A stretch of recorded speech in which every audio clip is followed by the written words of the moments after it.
ओम श्री गणेशाय नमः। श्री आशुतोषाय नमः। श्री हरिवंश पुराण हरिवंश पर्व 18वां अध्याय। पितृकल्प मार्कंडेय सनत कुमार संवाद में पितरों के गण, लोक, शक्ति और कन्याओं का वर्णन तथा पितरों के प्रभाव को देखने के लिए मार्कंडेय जी को दिव्य दृष्टि की प्राप्ति। मार्कंडेय जी कहते हैं, गंगानंदन भीष्म तेजस्वी देव भगवान सनत कुमार के इस प्रकार कहने पर मैंने काम क्रोध आदि शत्रुओं का दमन करने वाले उन देवश्रेष्ठ अव्यय भगवान सनत कुमार से अपने जिन सारे संदेहों को आरंभ से पूछा था, उन्हें मुझसे सुनो। श्राद्ध के द्वारा चंद्रमा को पुष्ट करने वाले तथा देवताओं के भी श्रेष्ठ देवता पितरों के कितने गण हैं और वे किस लोक में प्रतिष्ठित रहते हैं। सनत कुमार जी ने कहा, याजकों में श्रेष्ठ मार्कंडेय स्वर्ग में रहने वाले 7 पितर माने गए हैं। उनमें 4 तो मूर्तिमान हैं और 3 मूर्ति रहित हैं। तपोधन, मैं उनके लोक सृष्टि प्रभाव और महत्व का विस्तार पूर्वक वर्णन करता हूँ, उसे सुनो। साथ ही धर्म में शरीर धारण करने वाले पितरों के जो 3 परम गण हैं, उनके नाम और लोकों का भी मैं वर्णन करता हूँ, उसे भी सुनिए। उन पितरों के सनातन नाम वाले लोक हैं, जहाँ वे तेजस्वी भौतिक शरीर से रहित दिव्य रूप वाले पितृगण जो प्रजापति के पुत्र हैं निवास करते हैं। द्विजश्रेष्ठ विराज प्रजापति के पुत्र होने के कारण वे वैराज नाम से प्रसिद्ध हैं। देवगण शास्त्रोक्त विधि से इन वैराज पुत्रों का पूजन करते हैं। ये योग भ्रष्ट होने के कारण सनातन ब्रह्मलोक में पहुंचने पर भी सहस्त्र युगों के अंत में ब्रह्मा जी के साथ मुक्त नहीं होते। अतः दूसरे कल्प में प्रजापति से ही ब्रह्मावादी मुनि के रूप में फिर प्रकट हो जाते हैं। वे फिर पूर्व कल्प की समृद्धि होने से परम उत्तम सांख्य योग का अनुष्ठान करके सिद्ध हो जाते हैं और पुनरावृत्ति से रहित योग गति को प्राप्त होते हैं। तात, जो पहले योग बल से सोम को पुष्ट करते हैं, वे ही ये पितर योगियों के योग को बढ़ाने वाले होते हैं। इसलिए इन योगियों के लिए विशेष रूप से श्राद्ध करना चाहिए। यही सोम की वृद्धि करने वाले सोमपा नामक पितरों का प्रथम सर्ग है। इन वैराज पितरों की मानसी कन्या का नाम मैना है। वह महागिरी हिमाचल की श्रेष्ठ पत्नी है। उसका पुत्र मैनाक कहा जाता है।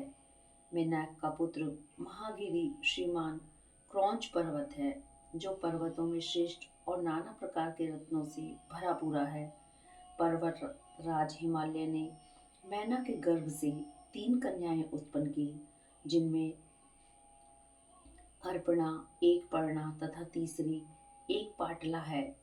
इन तीनों कन्याओं ने ऐसी घोर तपस्या का अनुष्ठान प्रारंभ किया जो देवताओं और दानवों के लिए भी दुष्कर थी। इससे उन तीनों ने स्थावर जंगम सहित समस्त लोगों को संतप्त कर दिया। उन दिनों एक पर्णा एक ही पत्ता खाकर रह जाती थी और एक पाटला ताम्र पुष्पी के एक ही पुष्प को आहार रूप में ग्रहण करती थी। उनमें से एक अपर्णा सर्वदा निराहार रहने लगी। तब मातृ शनि के कारण दुखी तो उसकी माता ने उससे उमा, अरे ऐसा मत कर कहकर निराहार रहने का निषेध किया। वह दुश्चर तप करने वाली सुंदरी देवी इस प्रकार माता द्वारा कहे जाने पर इस उमा नाम से तीनों लोगों में विख्यात हो गई। उसी प्रकार वह योग धर्म का पालन करने वाली उसी नाम से विख्यात हुई। भार्गव, इन 3 कुमारियों से युक्त होकर ही यह जगत स्थिर रहेगा। इन तीनों का शरीर तपोमय है। ये सब योग बल से संपन्न है तथा ये सभी ब्रह्मवादिनी और उधर्व रेता है। उमा उन सब में ज्येष्ठ श्रेष्ठ सुंदरी तथा महान योग बल से संपन्न थी। उनका विवाह महादेव जी से हुआ। महाब्राह्मण एक पढ़ना बुद्धिमान महात्मा योगाचार्य असित देवल को पत्नी रूप में दी गई। इसी प्रकार एक पाटला जगिशव्य को ब्याही गई थी। ये दोनों महाभग भाग्यवती कन्याएं योगाचार्यों की सेवा में उपस्थित हुई हैं। अब दूसरे गण अग्निश्वात पितरों का वर्णन करते हैं। पितरों के लिए दूसरे सोमपद नाम वाले लोक हैं, जहाँ मरीचि प्रजापति के पुत्र पीतर होकर रहते हैं। वहाँ देवता इनकी पूजा करते हैं।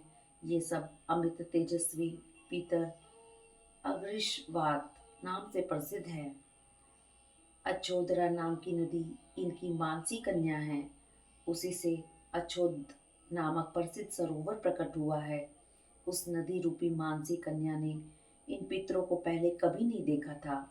उस पवित्र मुस्कान वाली ने अमूर्त पितरों को भी दिव्य दृष्टि से देखा, पर उन्हें देखकर भी वह यह न जान सकी कि ये मेरे पिता हैं और मैं इनके मन से उत्पन्न हुई हूँ।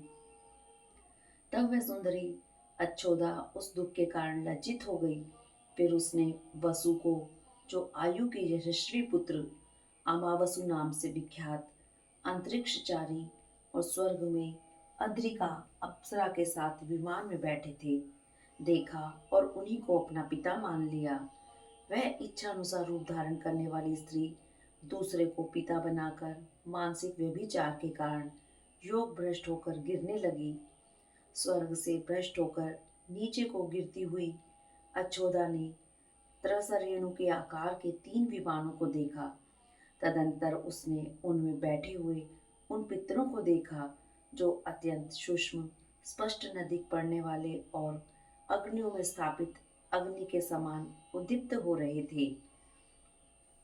नीचे सिर करके गिरती हुई अच्छोदा ने उनसे आर्त स्वर में कहा, मेरी रक्षा कीजिए। उन पितरों ने कहा, डरो मत।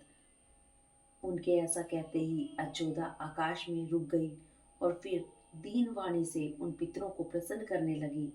व्यतिक्रम के कारण पुत्री को ऐश्वर्य से भ्रष्ट हुई देख वे पितर कहने लगे, शुचि स्मिते, तू अपने ही दोष से ऐश्वर्य से भ्रष्ट होकर गिर रही है। स्वर्गस्थ देवता जिन शरीरों के द्वारा जैसा कर्म करते हैं, उन कर्मों का फल वे उस शरीर को ही धारण करके भोगते हैं। देव योनि में देवयोगवश बने हुए कर्म तत्काल ही फल देते हैं और मनुष्य योनि में किए हुए कर्मों का फल मरने के बाद मिलता है। अतः पुत्री, तू मरने के बाद तपस्या का फल प्राप्त करेगी। पितरों के इस प्रकार कहने पर उसने अपने पितरों को प्रसन्न किया। तब उन लोगों ने दयापूर्वक उसके कल्याण के विषय में विचार किया। वे अवश्य होने वाली घटना को जानकर उससे कहने लगे, जब यह महात्मा वसु मृत्युलोक में मनुष्य योनि में उत्पन्न होगा, तब तू इस राजा की कन्या होगी। इस प्रकार इसकी कन्या बनकर तू फिर अपने दुर्लभ लोकों को प्राप्त करेगी।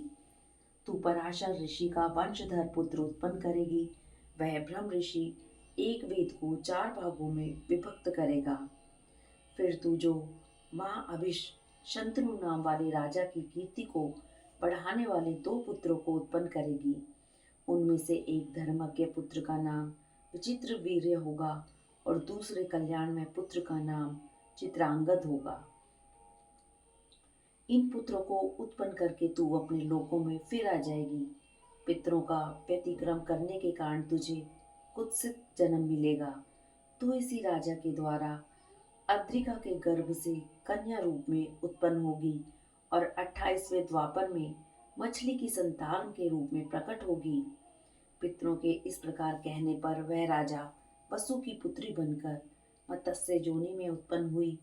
वही दासी दासराज की पुत्री तथा सत्यवती कहलाती है। अब पितरों के तीसरे गण बहिष्पदों का वर्णन करते हैं।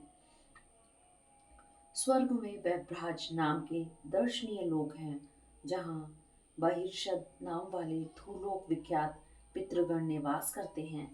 समस्त देवगण, यक्ष, गंधर्व, राक्षस, नाग, सर्प तथा अमित तेजस्वी गरुड़ आदि उन बहिर्षद नाम वाले पितरों की उपासना करते हैं।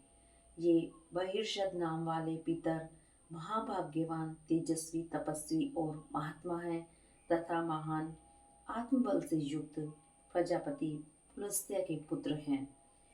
इन बहिर्षद पुत्रों की मानसी कन्या पीवरी नाम से विख्यात है।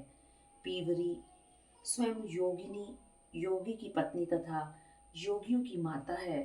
धर्म धारणी स्त्रियों में श्रेष्ठ यह पीवरी द्वापर में उत्पन्न होने वाली है।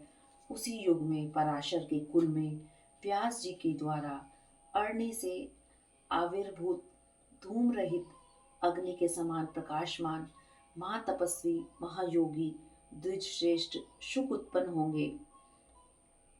वे ही शुकदेव पितरों की इस कन्या पीवरी में कृष्ण, गौर, प्रभु और शंभु इन चार महाबली योगाचार्य पुत्रों तथा ब्रह्मदत्त की जननी और अणुमु की पत्नी कृत्वी नाम वाली कन्या को उत्पन्न करेंगे।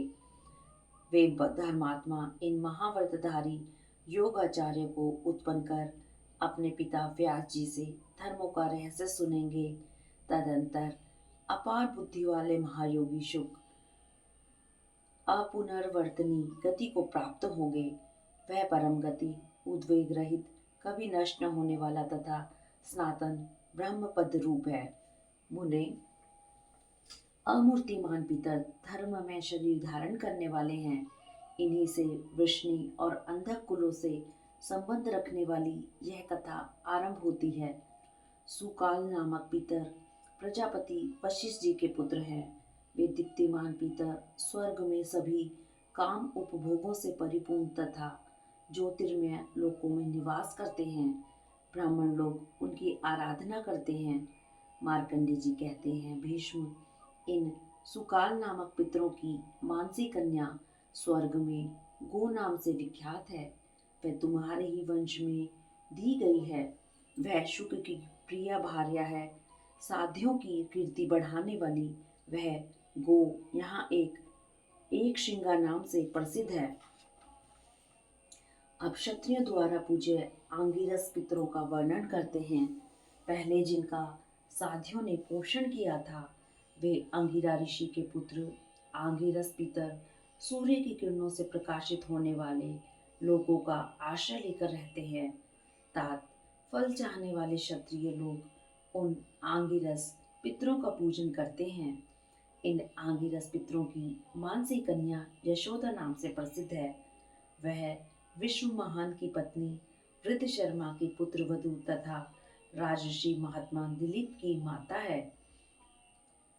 तात उस समय देव युग में उस दिलीप के अश्वमेध नामक महायज्ञ में महर्षियों ने प्रसन्न होकर यह गाथा गाई थी। जो मनुष्य चित्त को एकाग्र करके शांडिल्य गोत्र में उत्पन्न महात्मा अग्नि के जन्म को सुनकर सत्यवादी महात्मा दिलीप को यज्ञ करते देखते हैं, वे भी स्वर्ग को जीत लेते हैं। कदम प्रजापति के सुसब्धा नाम वाले पितर हैं, जो ब्राह्मणों में श्रेष्ठ और महान आत्मबल से संपन्न हैं तथा महर्षि पुलहा से उत्पन्न हुए हैं। तात ये आकाश में विचरण करने वाले, स्वर्ग में इच्छा अनुसार सब कामनाओं की पूर्ति करने वाले लोकों में रहते हैं। फल कामुक वेश्यगण इनकी उपासना करते हैं। सनत कुमार जी कहते हैं, ब्राह्मण, उनकी मानसी कन्या विरजा नाम से प्रसिद्ध है। वह ययाति की माता और नहुष की पत्नी है। यह मैंने मनुष्य पूज्य पितरों के 3 गणों का वर्णन कर दिया। अब चौथे गण का वर्णन सुनो। ये पितृगण कवि की पुत्री सवधा के गर्भ से उत्पन्न हुए पुत्र हैं और सोमपा कहलाते हैं। ये अग्नि के आत्मज हैं। शूद्र इनकी उपासना करते हैं। ये स्वर्ग में जिन लोकों में निवास करते हैं वे मानस लोक कहलाते हैं। इनकी मानसी कन्या नर्मदा कहलाती है, जो नदियों में श्रेष्ठ है। वह दक्षिणापथ की ओर बहकर प्राणियों को पवित्र करती है। वह पुरुकुत्स की पत्नी और त्रसद्युस्यु की माता है। तात प्रजापति मनु प्रत्येक युग के आरंभ में इन पितरों को पूज्य समझकर लुप्त हुए श्राद्ध धर्म का उद्धार करने के लिए श्राद्धों को फिर प्रचलित किया करते हैं। द्विजसतम, यम, इन सब 7 प्रकार के पितरों के आदि में उत्पन्न होते हैं और ये अपने धर्म के प्रवर्तक हैं। इस कारण इनको श्राद्ध देव कहते हैं। इन सब पितरों को चांदी का या चांदी मिला हुआ पात्र तथा सवधा पितृभय कहकर दिया हुआ श्राद्ध तृप्ति एवं प्रसन्नता प्रदान करता है। जो मनुष्य सोम, अग्नि और वैवस्वत यम का आप्यायन करके फिर अग्नि में उद्गायन करता है अथवा अग्नि के अभाव में जल में उद्गायन करके पितरों को भक्ति पूर्वक तृप्त करता है, उसे पितर तृप्त करते हैं तथा बहुत सी संतान, पुष्टि, स्वर्ग एवं आरोग्य और समस्त अभिष्ट वस्तुएं प्रदान करते हैं। मुने, पितृ कार्य देव कार्य से भी श्रेष्ठ हैं। पितर तृप्त करने पर देवताओं से भी पहले प्रसन्न हो जाते हैं। ये पितर शीघ्र प्रसन्न होने वाले तथा क्रोध रहित हैं और लोगों को प्रसन्न रखने वाले हैं। सनत कुमार मार्कंडे जी ऋषि से कहते हैं, भार्गव, पितरों का प्रसाद सदा स्थिर रहने वाला होता है, इसलिए तुम उन्हें प्रणाम किया करो। विप्रर्षे, तुम पितरों के भक्त हो और मेरे तो बहुत बड़े भक्त हो। निष्पाप महर्षि, इसलिए मैं आज तुम्हारा कल्याण करूंगा, उसे तुम स्वयं प्रत्यक्ष देख लो। मैं तुम्हें विज्ञान सहित दिव्य नेत्र प्रदान करता हूँ। मार्कंडे, अब तुम श्राद्ध के फल स्वरूप में मिलने वाली इस गति को सावधान होकर देखो। तुम जैसा सिद्ध पुरुष भी इस मांस में चक्षु से योगियों की दिव्य गति को और पितरों की परागति को नहीं देख सकता। यूं कहकर वे देवेश सामने खड़े हुए मुझको देवताओं के लिए भी दुर्लभ विज्ञान सहित दिव्य नेत्र देकर द्वितीय अग्नि के समान प्रकाशित होते हुए अपने इष्ट स्थान को चले गए। कुरुश्रेष्ठ भीष्म, उन देवता की कृपा से मैंने जो घटना देखी थी उसे तुम सुनो। पृथ्वी में उस घटना का जानना मनुष्य के लिए महाकठिन है। इस प्रकार श्री महाभारत खिलभाग हरिवंश के अंतर्गत हरिवंश पर्व में पितृकल्प विषयक 18वां अध्याय पूरा हुआ। हरिओम तत्सत। हरिओम तत्सत।